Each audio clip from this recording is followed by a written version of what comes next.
Just come out for a quick flip round in the car. Bit late afternoonish, but we're up at Frodsham. Going out for a lovely set of gates.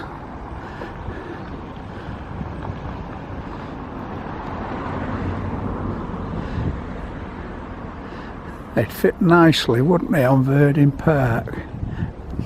Not wanting to take away from these brave people that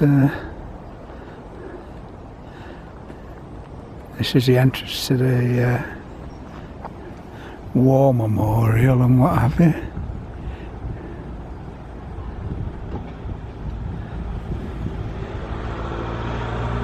Don't know if that's gold leaf or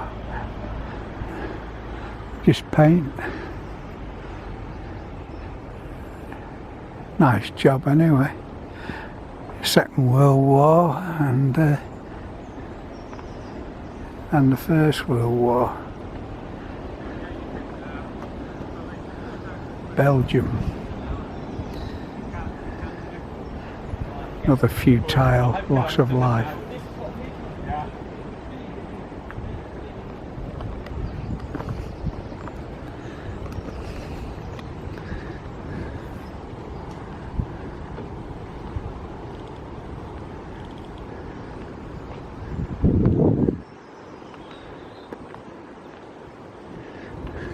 Does look a bit rainy to my left, so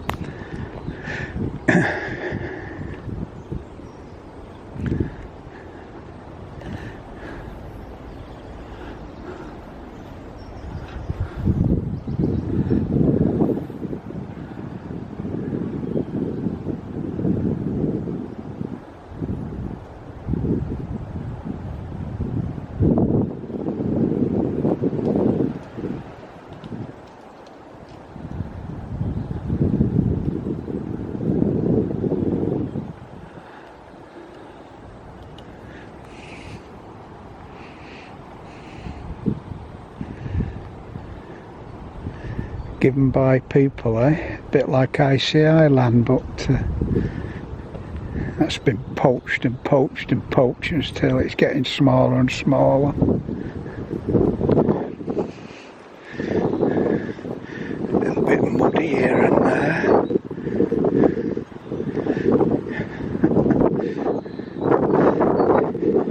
I was wondering who this was up here. I thought it was somebody stood there doing a bit of painting or something.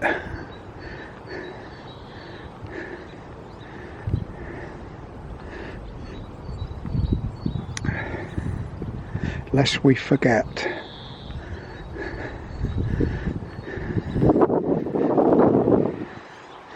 I watched quite a lot of more World War II invasion of Europe, you know, D-Day and stuff, and the progress of the lads from the beach inland. Oh God, it's something to live through, I'll tell you. Brave people. No option but to obey, you know. I mean, brought upon us by a lunatic, and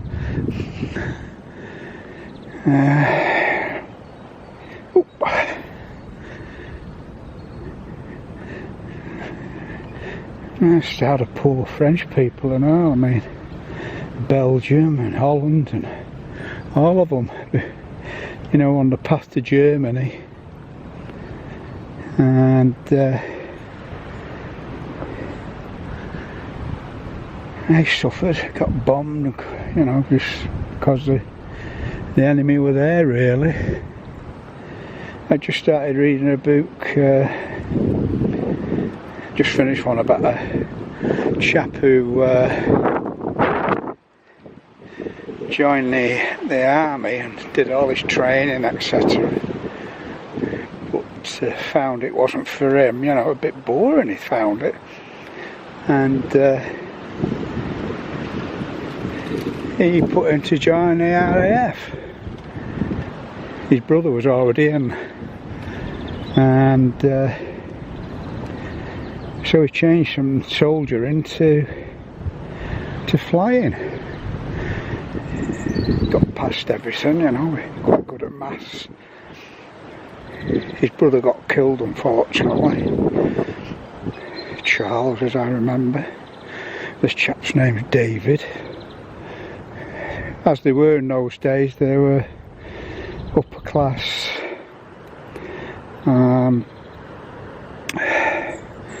You know, well-to-do families. Of course, there were lower. Again, the class thing coming in. There was sergeant pilots, you know, taking the same risks, but not on an equal footing, as it were. And anyway, did a lot of his stuff. He was around Chester, you know, Sealand, yeah, flying around there, Blackpool and what have you, doing training and everything. And obviously made it through the war, and it's quite a thing, you know, start off soldiering and end up flying Spitfires and Tempests and all sorts. Obviously he started off on doing a bit of path work here.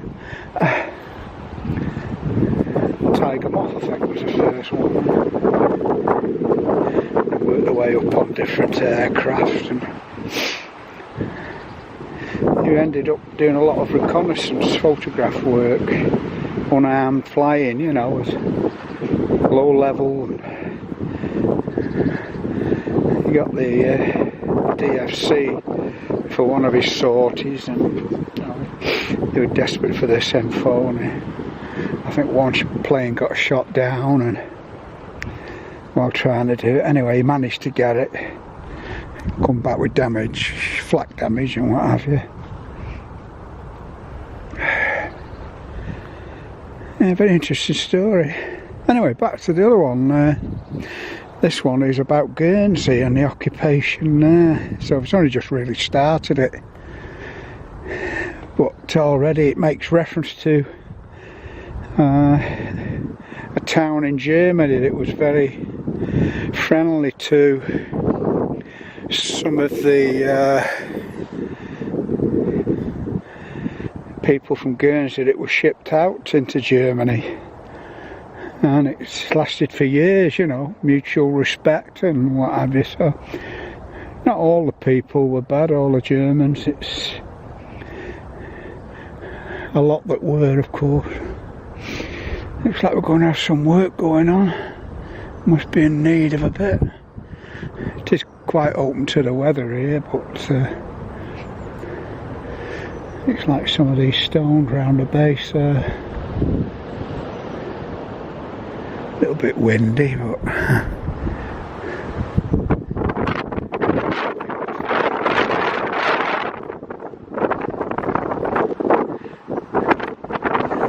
see for miles. Stanley over there, the oil refinery, and the motorway in the foreground.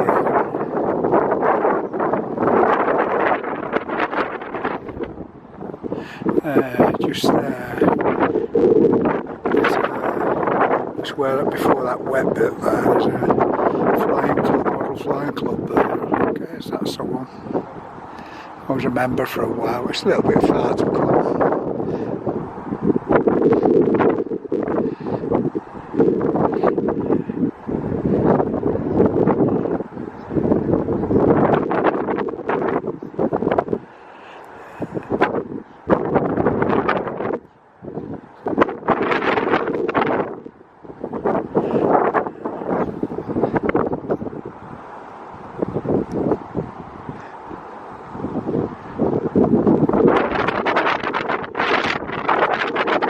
Wind's not affecting the mic too.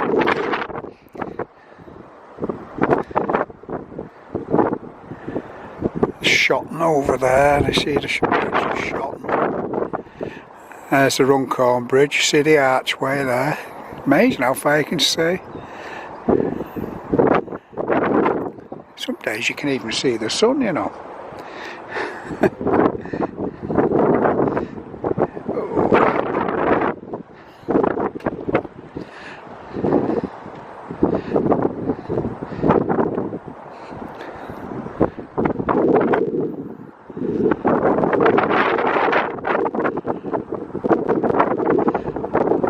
Trying to get out of the lee of the wind, if you know what I mean.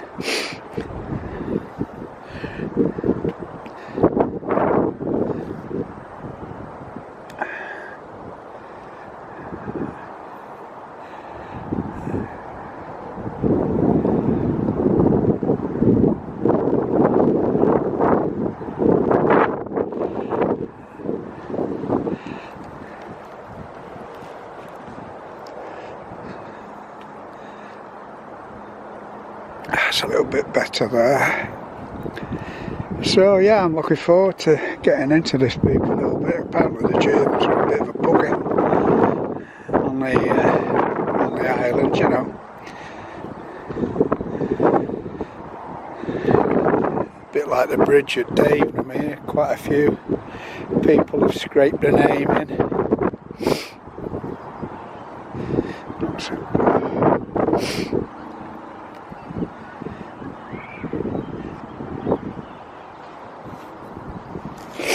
Can't see any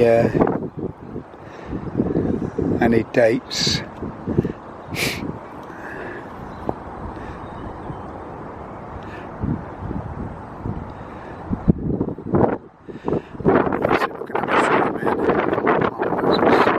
Digital zoom's on again. I must have switched it on. So you've got to be very steady when you hold it, you know.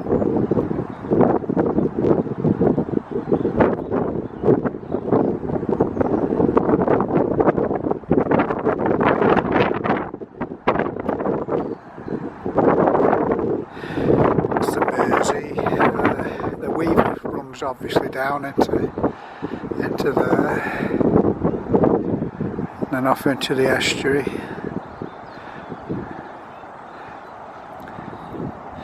Oh, right over there.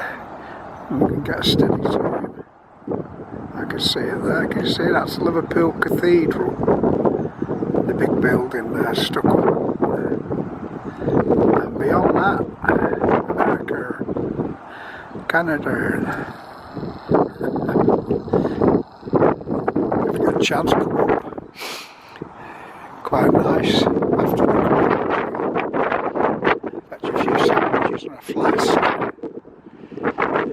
Obviously, you've got kiddies with you, you've got to be careful on these edges.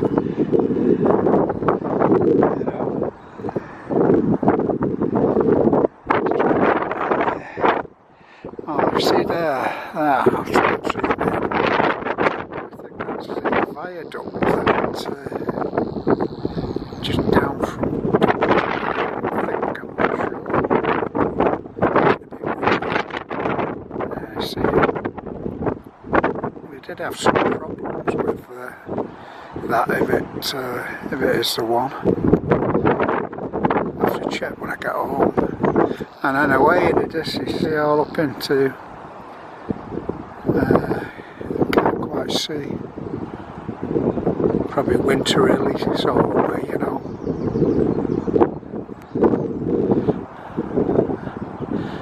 Apart from all the industrialisation, it'll make a nice picture.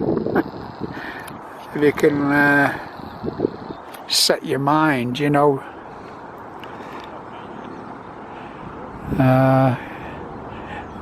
when it was wild and woolly, they're working, and yet all that there, they're all stood idle. Raining over yonder, as you can see, way in the distance.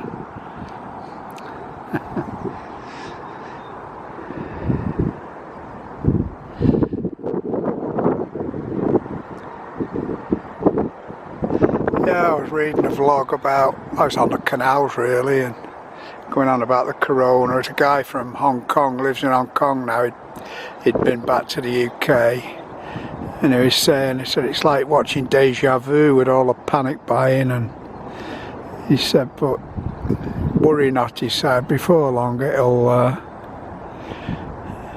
you know, we're a couple of months ahead and it's starting to abate and getting back to normality. He said not out of the woods yet, but it's coming, you know, as long as people are sensible. I mean, still, you see them walking around, they grab these trolleys in the supermarket, no gloves on, and the old one really some sort of mask or just a scarf, it's better than nothing.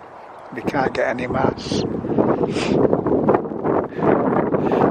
That is down there, a little shrine of some sort.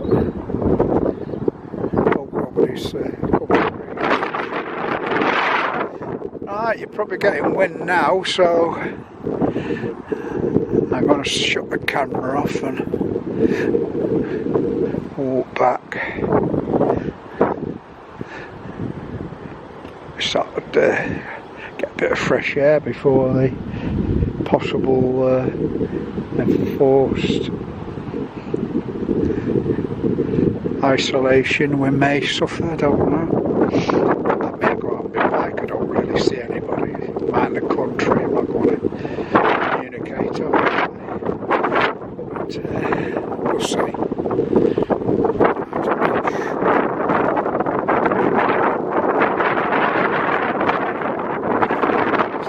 Nice effort here out in Frodsham. Things are looked after. I think there's a proper path over there, so I might just trot back by that, I think. Save going through all that mud and stuff. Right, I'll just pop my head around here, see if there's anything worth filming. Private property, no right of way. Section 31. This notice was erected by the Merseyside Pleasure Ground. It's limited. Private property, no way.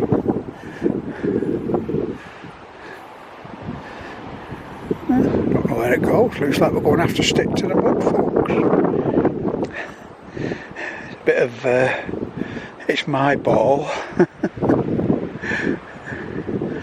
Oh dear, never mind. Looks like somebody's took the gate off and slung it anyway.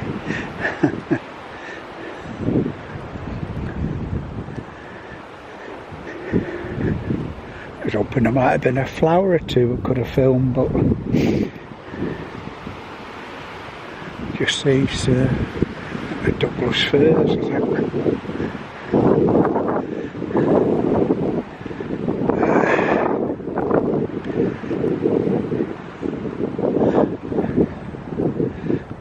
I've got my 2-in-1, my brolly come walking stick. Don't really need a walking stick. My knee miraculously, touch wood, I'm touching my head now, has cleared up. I was blinking in a mess. I was going up and downstairs one at a time. I thought, I think I hurt you, decrepit out thingy bob. And then, just like that, like a spring chicken again. And there's no explanation for these things, is there?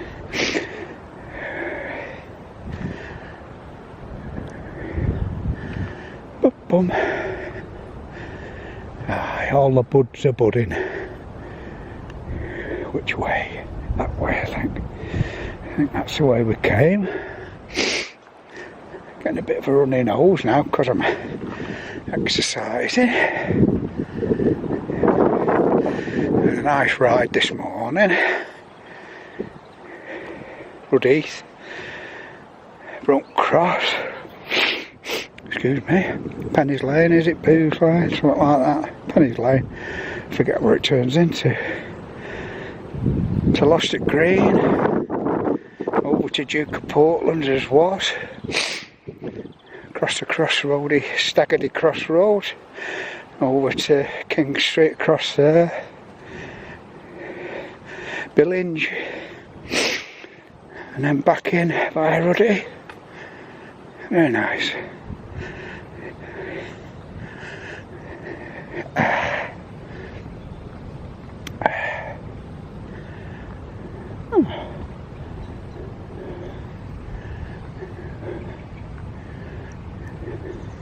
I think it's like a sundial here or something. Or a compass maybe, I don't know. Anyway, 1919 I can see on it.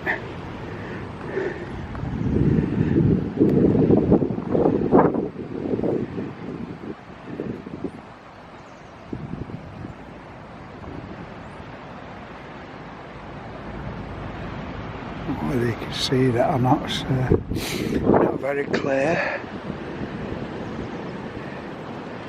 Looks like the name of trees round birch, ash, round the outer. And there's the gates in the distance and the soldier. So that'll do for now. Oh, that's the aerial mast on top. There's an amateur radio club that usually meet at the bottom of that in a building. One of the bunker, that's what they called it, yeah. The bunker. Yeah, not been up there for a long time. Just getting back into amateur radio. It's amazing how much you forget, but just been building some Morse code rigs. And what have you, brushing up on me Morse again? I can just about manage 12 words a minute, plain language, but when you listen to these stations, they abbreviate a lot, you know. Of course, the essence of Morse is in the quickness, and if you're sending a long word and you can abbreviate it down, I still know where it made, you know. Like WX means weather, and FB, fine business, and BK back saves you sending the whole word, you know. I'm using what the class now was an old Morse key, which is an up and downer, as they used to use in the war and that. But the modern things are, there's a couple. There's a lambic key, which has two paddles. One is for dashes and the other's for dots. And as it said, the other, what's the other one? An iambic key, which is, I think, a single paddle. One way's for dashes and the other way's for dots. And greatly speeds up everything. You know, it's not quite as much movement required. So we're not into them yet. They're very expensive. They're over £100. So Not be getting one of them yet. I'm trying to save up for a Yaesu 991A, I think it is. All mode. 2 metres, 6 metres, 77s and HF bands. And my brother, he's after one. My other brother Colin, he's got an 857D, which is nice.